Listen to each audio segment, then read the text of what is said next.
bienvenidos a Un Mundo de Economía, hoy martes de Un Punto Candente en la Economía, por aquí por Televisora del Táchira. Así Fidel, es. ¿cómo estás? Bien, gracias, David, bienvenido. Sí, hoy martes 20. Martes 20 de junio. 20 de junio, estamos. Hoy traemos para ustedes efectivamente en nuestra sección, nuestro segmento de Un Punto Candente en la Economía, el tema del valor del dinero, el tema del valor del bolívar. Un billete de 20.000 bolívares muerto al llegar. El billete de 20.000 bolívares. Sí, ese es nuestro tema. Exactamente, ese es nuestro tema y así intitulamos la temática de hoy, el billete de 20.000 bolívares muerto al llegar, al punto de que han pasado ya 6 meses, ha transcurrido de este año 2017 y ya este billete presenta una devaluación de 42,2%, David y Fidel, por estudios que han hecho por lo que es Ecoanalítica. Así es. Tenemos, por cierto, para ustedes un video que queremos que ustedes observen, pues un anuncio y unas cuestiones allí sobre precisamente el lanzamiento del cono monetario actual, que ya tiene unos meses, como muy bien decía Darcy. Señor director, por favor, puede ponernos el video al aire. La nueva familia de billetes llega a las calles de Venezuela en un contexto de hiperinflación y ante el nerviosismo de los ciudadanos. Se trata de billetes de entre 500 y 20.000 bolívares que sustituirán al anterior cono cuyo máximo exponente es el de 100. Ante la ausencia de cifras oficiales, el FMI calcula que el año pasado el país sufrió una inflación del 475%. Me parece que es más de lo mismo. En efecto, lo que hacemos es colocar más monedas en la calle donde me trae más inflación. Realmente no va a pasar nada con la situación económica, lo que hacer es más empeorarlo, ¿no? Entre más billetes hay en la calle, eso es mucho más inflación, que es lo que va a haber, pues más nada, depreciación del billete, más nada. El presidente Nicolás Maduro ha declarado además que el billete de 100 bolívares, cuya retirada de la circulación anunció en diciembre y se retractó poco después, estará vigente hasta el 20 de febrero. Algunas fuentes calculan que el billete de 500 bolívares tiene un valor en el mercado negro de 14 centavos de dólar, unos 13 céntimos de euro.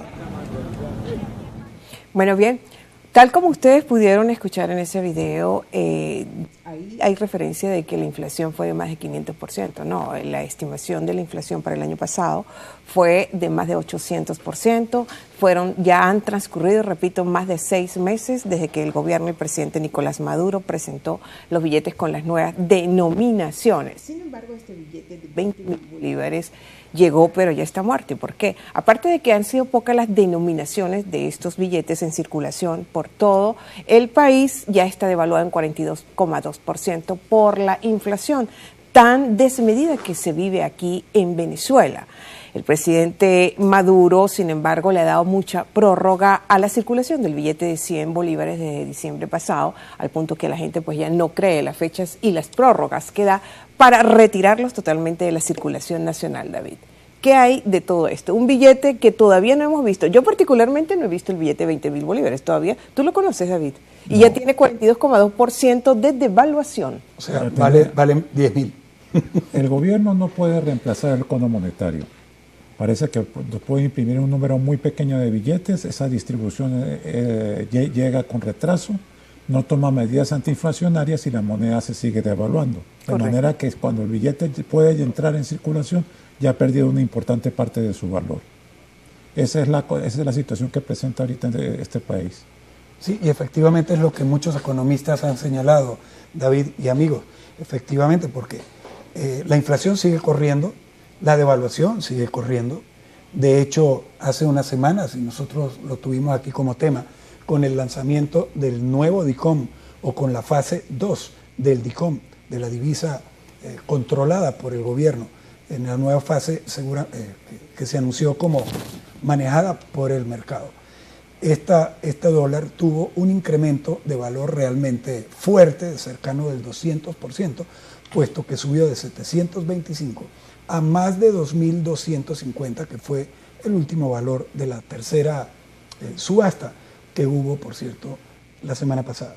De manera que el impacto del DICOM, evidentemente, también se refleja sobre el valor del bolívar, y el bolívar ha seguido corriendo en su devaluación. El dólar negro, cuyo valor no podemos comentar, es más de 3 veces el otro. Sí, es a través, y fíjense ustedes, y ustedes también escuchen, amigos televidentes, que el valor pues de ese dólar en el mercado paralelo es el que determina todas las operaciones económicas, productivas, comerciales. Pero David, está bien. Hay en la actualidad, hasta el mes pasado se reporta que hay en circulación 300,36 millones de piezas de los billetes de nueva circulación, que esto representa el 2,4%. ¿Por qué esta demora de no haber colocado suficientes piezas con nuevas denominaciones? Aparte de que también el gobierno nacional ha colocado a través del Banco Central de Venezuela nuevas piezas de billetes de 100 bolívares. ¿Por qué todo este engorramiento, vamos a decirlo así? ¿Por qué todo este entrabamiento? El gobierno no tiene la capacidad de imprimir los nuevos billetes en la cantidad y la velocidad necesaria para que entren en circulación.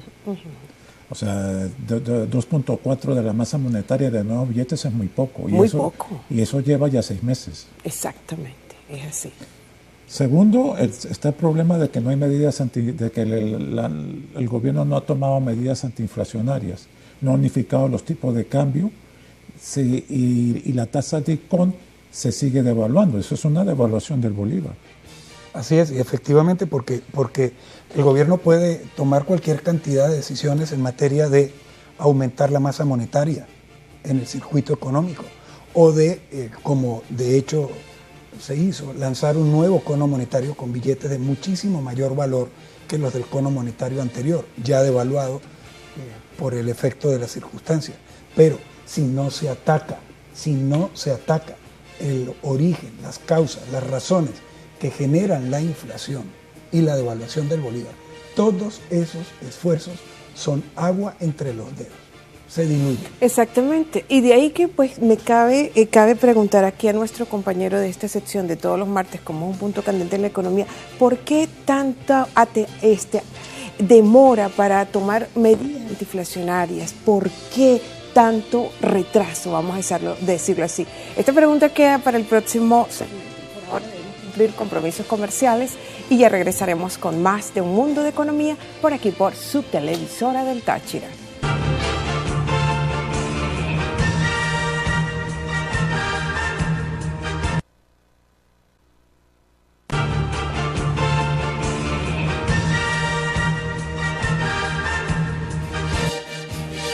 Bien amigos, continuamos en Un Mundo de Economía. Tuvimos una pequeña interrupción por una cadena de Agropatria, perdón, de Notipatria, es la cosa. En fin, bueno amigos, como comentamos, estamos hoy en un punto candente de economía y estamos tocando el tema de la llegada del billete de 20.000 bolívares, que llegó muerto al nacer, porque la situación que estamos comentando de inflación y devaluación, pues prácticamente ha quedado atrás de la realidad y de la velocidad que tiene todo este proceso inflacionario al valor del dinero. Cerrando segmento, estábamos hablando, David, de que no importa cuántas medidas tome o lleve adelante el gobierno en materia monetaria para incrementar el flujo de dinero en la calle o la masa monetaria o lanzar esta y otras emisiones de conos monetarios de billetes de mayor valor. Si no se ataca el origen de la inflación, todas esas medidas son agua entre los dedos, se pierde el esfuerzo. Y la pregunta es, ¿por qué no se toman las medidas antiinflacionarias? ¿Qué es lo que ocurrirá en este país?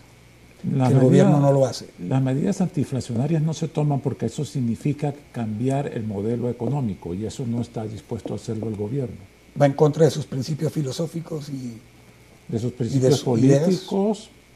El problema es, se pueden y se deben tomar medidas antiinflacionarias, se debe unificar la tasa de cambio, pero el problema está que eso significa abandonar el modelo económico de estos últimos 14 años.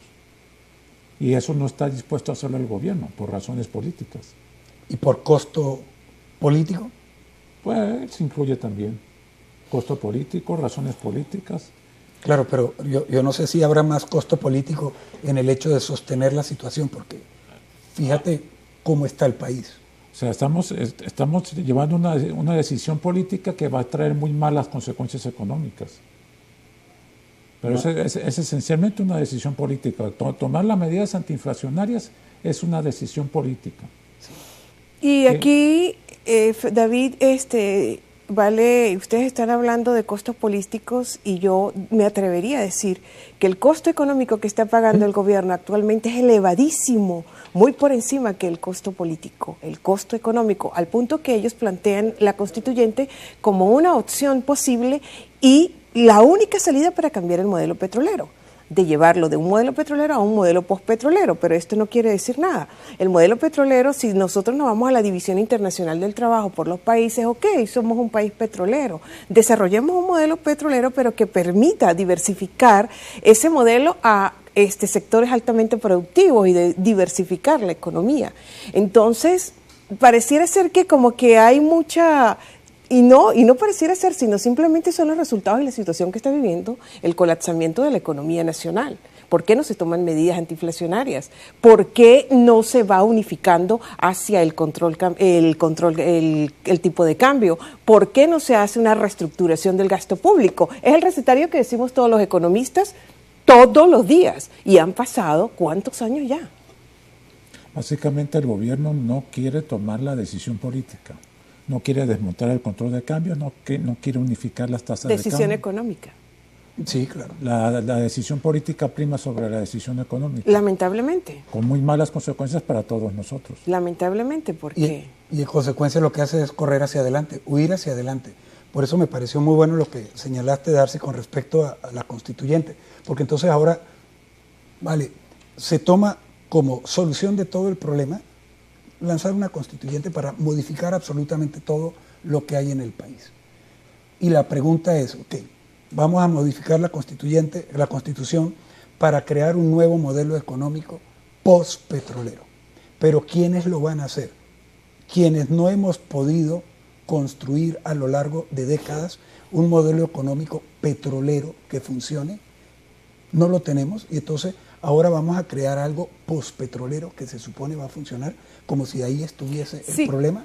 Porque no se ha desarrollado un modelo petrolero altamente efectivo, productivo y competitivo. Yo te pregunto, David, lo siguiente. Claro, si revisamos la historia económica y la historia de los países que han caído en grandes depresiones, etcétera, si revisamos también las economías de los países de la extinta Unión Soviética, ¿será válido afirmar, te pregunto yo a ti como analista económico, político, como abogado que eres, que es lo económico lo que puede tumbar un gobierno? Es decir, ante la ausencia de economía, porque no se hace economía que puede desestabilizar y poner en riesgo un gobierno. Bueno, en el caso de la Unión Soviética, la economía tumbó el sistema político. No había, porque no había economía. 25 años de estancamiento, escasez, mercado negro, lo que aquí llamamos bachaqueo, y al final simplemente colapsó el sistema. En este caso la economía tumbó el sistema político. Sí, y yo digo, más que la economía, porque no hay economía, porque no se hace economía. Ante la ausencia total de economía. Este fue el caso de la Unión Soviética. Lo que le pasó a la Unión Soviética le puede pasar a Venezuela.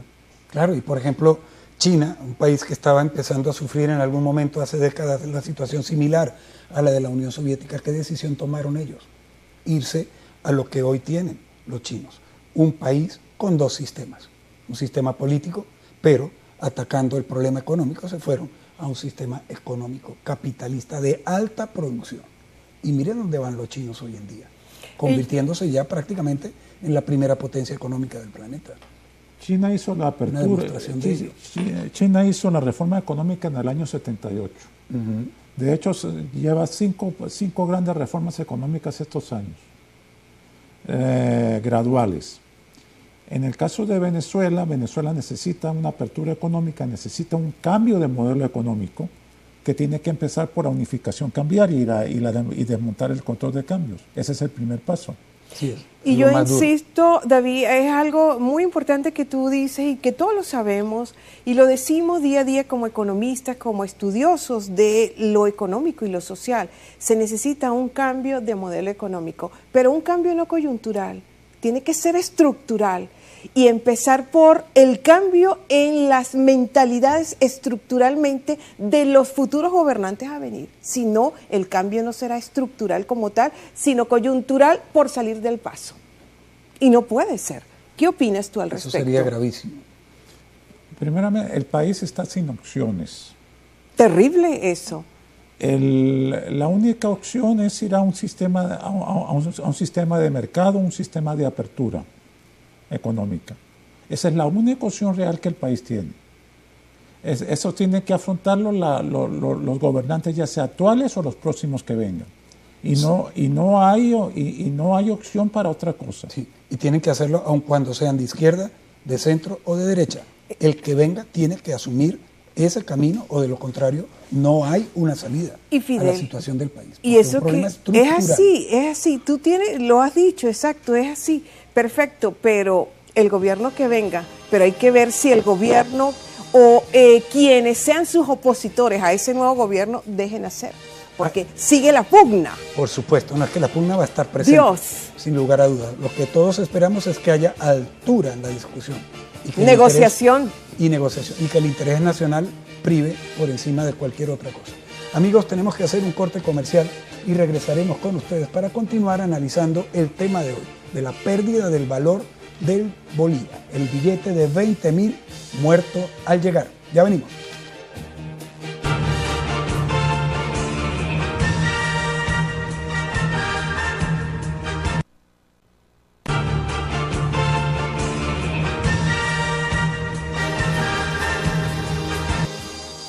Bien, amigos, continuamos con más de Un Mundo de Economía. En este momento vamos a pedirle a nuestro señor director un video que tiene preparado. El gobierno de Venezuela informó que aplicó una devaluación de 63.8% de la moneda nacional, tras un proceso de subastas que determinó un nuevo tipo de cambio complementario. La subasta realizada determinó una tasa de cambio de 2.010 bolívares por dólar para el llamado cambio de divisas complementarias, en comparación con la tasa de 721 bolívares que tenía antes de la subasta, que era fijado por el Banco Central de Venezuela.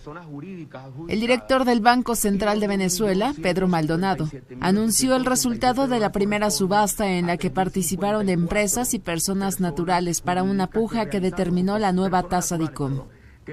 Todavía el gobierno mantiene una tasa preferencial llamada divisas preferenciales a 10 bolívares por dólar, que está reservada para la importación de alimentos y medicinas únicamente. Según un reciente reporte de la cadena estadounidense CNN, la escasez de medicamentos que sufre el país sudamericano afecta a miles de personas, cuyos padecimientos se agravan e incluso ponen en riesgo sus vidas. La crisis económica ha paralizado al sistema de salud venezolano. Bueno, tal como ustedes escucharon, la devaluación es cada vez mayor y más con ese nuevo DICOM, hace ya casi un mes, cuando pasó de 720 a 2.200, que fue el valor con que él arrancó la primera subasta, hace casi un mes. David, en diciembre pasado con el billete de 20.000 bolívares podíamos comprar 1 kilo de queso y 1 kilo de jamón. Actualmente, al día de hoy, 20 de junio de 2017, si acaso podemos comprar 1 kilito de queso normal con esos 20.000 bolívares. También está un dato muy importante que en diciembre pasado, finalizando el año 2016, habían 6,25 millardos de piezas de 100 bolívares. Al día de hoy se cuentan con 6,47 millardos de piezas de 100 bolívares. Entonces vamos a convivir cada vez más con el billete de 100 bolívares. Yo creo que lo que queda de este año y quizás parte del 2018, más devaluación, pero ya esas nuevas denominaciones son insuficientes ante la devaluación que estamos viviendo. Antes que nada, el gobierno parece ser incapaz de reemplazar el cono monetario. No, parece ser incapaz de imprimir un número suficiente de billetes para reemplazar el viejo billete de 100. No es capaz de reemplazar. En otras palabras, no es capaz de reemplazar el billete de 100. ¿Y por qué crees tú que sea esa incapacidad por parte de quienes manejan la política monetaria, las políticas económicas aquí del gobierno central? Pues posiblemente el costo de imprimir nuevos billetes sea muy alto. En dólares. En dólares. Es decir, que el gobierno no dispone de la cantidad de dinero para mandar a imprimir los billetes con nuevas denominaciones. aparte de la deuda, también que hay información que le tiene a las casas de la moneda en Europa.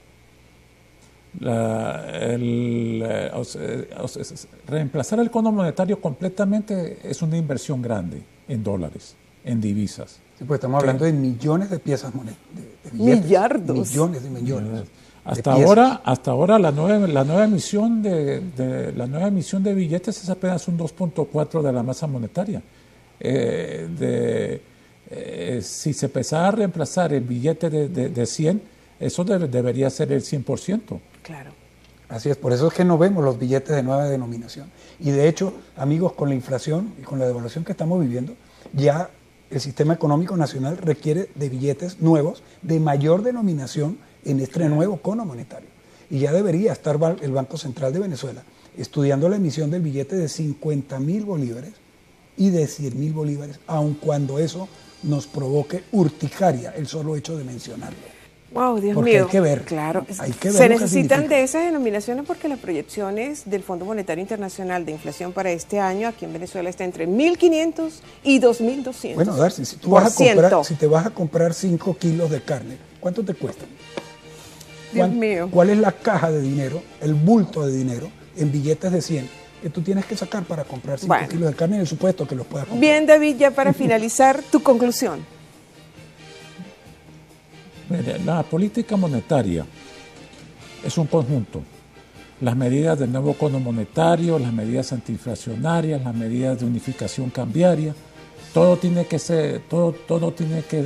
estar coordinado y tiene que venir en una sola política. El gobierno solo está establece un cambio de cono, una flexibilidad de tipo de cambio, se sigue devaluando la moneda, no establece medidas, no toma medidas contra la inflación. La decisión de levantar el control de cambio sigue en suspenso, de manera que eso va a traer un deterioro mucho más grande en la divisa y no va a alcanzar. El billete de 20.000 ya perdió 42% de su valor. Y a eso hay que sumarle el hecho de que no hay los fondos suficientes en divisas porque el país no tiene los ingresos necesarios para poder soportar toda esta situación. Ni ingresos ni reservas, lamentablemente. Ni reservas tampoco. Bien, amigos, nos quedamos cortos con el tiempo, pero bueno, tenemos que despedirnos. Nos queda darle las gracias siempre a ustedes por su atención, por su preferencia. E invitarlos, por supuesto, a que nos acompañen jueves y viernes en su horario. Muchísimas gracias, David, como cada martes. Y ya saben, amigos, que la economía... cotidianidades, que a pesar de sus complejidades y contradicciones, todavía la economía se puede pensar. Feliz martes, buen provecho.